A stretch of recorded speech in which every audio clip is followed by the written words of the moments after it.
Good evening, everybody.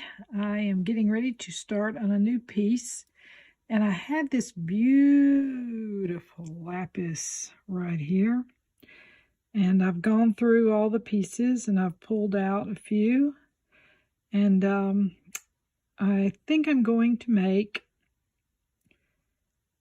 because I saw it, kind of like a vision, but it's going to be Southwest or Native American style with a contemporary look to it. So I'm just rolling some things around in my head right now, and I decided I was going to use these little guys right here. Aren't those just fun? Oh my goodness, I polished them all up, so I've done a little work already. And then I'm just contemplating. I'll let you know when I decide what I'm going to put with it, and I'll let you know why. Be back in a little while. Okay, it's been a day or so. I had a lot to do before I could get back out here. So anyway, back to this lapis piece. Okay, I'm excited about it. So I'm going to be doing a ultra contemporary Southwest style mixed with a little other things. And I'm doing this lapis, and I had a wild hair, and I decided to keep these pieces right here out for a choker, a Native American style choker with lapis.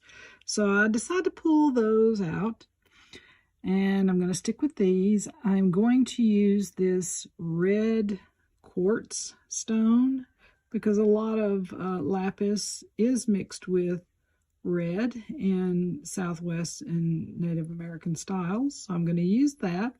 Still going to use this, which is going to throw it for a loop to not make it so in your face Southwest. But I'm going to continue with those. And I'm going to use gold instead of silver, because usually the Southwest style uses silver all the time. And I am going to use gold instead because I've got this amazing bird here that's made out of bone. It's going to be my centerpiece. I've got some gold toned bead caps. And these little guys right here are called glass e-beads. Now the e-beads, the thing about e-beads, let me get over here to them. These guys. The only thing about the e-beads that I do not like is the fact that they're all different sizes, and some are really irregular, and so it's the only thing I don't like about them. But this color right here was so amazing, I went ahead and bought them. So I came back here and I pulled out what I needed for this particular piece, and I pulled out the sizes that were pretty uniform. Now, if you want really, really nice uniform glass, you need to go with Czech glass, Czechoslovakian glass. It is amazingly beautiful. And I've got some glass pieces that I'm going to be doing another piece with later on down the road, but I bought them because the color was like off the hook. It was so beautiful. Okay, be back shortly. Okay, step one, I've got my lapis picked out color wise where each side matches the other. So I've got the darker ones right here in the middle, and then the next ones up, and then the next ones color-wise. That's what I'm saying. I'm going color-wise here from darker to lighter. Then the next thing I did was I added the little silver caps in there. So the next thing I am going to do is I'm going to take, let me back out here a little bit, these red pieces, And they're going to go in right there in between each one so that the red's not overbearing in the bottom. And then I'm going to flank each piece of red with these gold bead caps right there. And that will accent the red and bring in the gold of the bird, because you want to make sure you bring the color in. And then each side of the bead cap, there will be one of these bronzy looking E-beads, glass E-beads. And I'll string one, see how it looks, and if for some crazy reason the E-bead doesn't look as beautiful as I think it might, I might take it out. But I'll string one and let you know what it looks like. Okay, so here's the pattern, what it's going to look like. I absolutely love the pattern because, oh my goodness, it really shows the lapis, but it also shows the beauty of the red, and it's not so overbearing. The little bird here, you can see the gold that pulls in the little bird, bone bird. And I am stoked about this. This is going to be so much fun. Oh, goodness, goodness, goodness, so much fun. All right, I'm going to continue on. I'll get down the line a little bit, and I'll come back and show you what it looks like once I get ready to start on the bird. Alrighty, I've got this half partially strung because I haven't done the top yet, but this is the pattern on one side. Is this not gorgeous? Oh my goodness. Oh my goodness. So I'm down here to the bird, and because the bird's wings are extended out, I've got to have some breathing room, so to speak. Let me see here. Hang on. Right here and right here across, I've got to have some breathing room there for the wings, and so that this part of the necklace is not butted up so flush to this. The bird needs to almost look like he's standing alone. So what I did was I got these little tiny itty bitty gold beads right there, and I'm going to flank each side of this bird on this side and this side with these little tiny gold beads. I think I'm probably going to use 3, which will be almost the length of the extension of his wing on the top there. Then I'll come back in with the rest of the beadwork and continue on in that vein. Be back in a minute. Okay, so I'm back with the bird, and you can see, I'm going to try to get down here on it without it going out of focus. There it is right there. See those 3 little gold beads in there? They're almost, I could have actually done 4 there. But anyway, it lets the bird breathe in between all the heavier stones. So he kind of is able to stand out. So I'm going to continue on with this, and I'm starting the other side. And once I get that on, we'll look at finishing the top and see what goes. It's exciting. It's so pretty. I'm so excited. All right, for those of you who might be doing something similar to what I'm doing, I decided to put 5 beads instead of the 3 because I really felt like it needed a little more room. So just so you'll have a heads up, if you're doing something very similar, I put 5 beads in around the bird instead of 3. Okay, back to business. Okay, so one of the things I wound up doing once I held the necklace up to see how everything fell, to make sure things were falling at the right place and I didn't have odd-sized beads that were making everything whoppy-jawed, you know, that kind of thing. So anyway, I did notice that the little bird's tip of his nose was a little bit sharp. So what I did was I took a jeweler's file, like this, the little thing right here. Let me pick him up here. This little thing right here, and I just filed off the tip of his nose right there. So it wasn't so tight up against that bronze colored bead.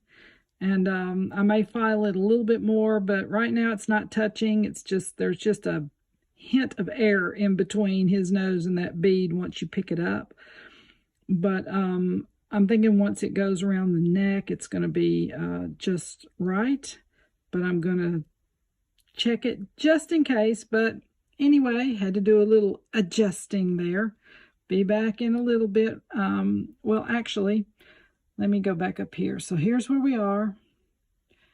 Now my decision right here on the end is I think that I am going to finish it off with the rest of these beautiful quartz, red quartz beads here. Let me move my light. Sorry about that, guys. But anyway, I think I'm going to finish it off with these and pull the red all the way up. I am still debating on whether I should do a silver or a gold clasp on it. I'm toying with that one. I'll let you know when I get there. Okay, so I'm back getting ready to finish the top, and I'm going up right here. By the way, I did trim the bird's beak just right, and I'm coming up here, and I had a decision to make. So instead of carrying the red and breaking this beautiful line of blue, I had some other lapis in a box with some pearls I had left over from something.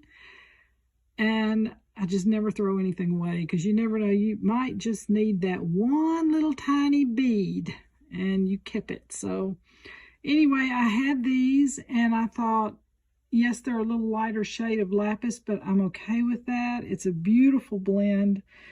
The red's not too dominant because I wanted the lapis to be dominant and the little bird. And that's exactly what has happened here. So, yay. I love it when a plan works.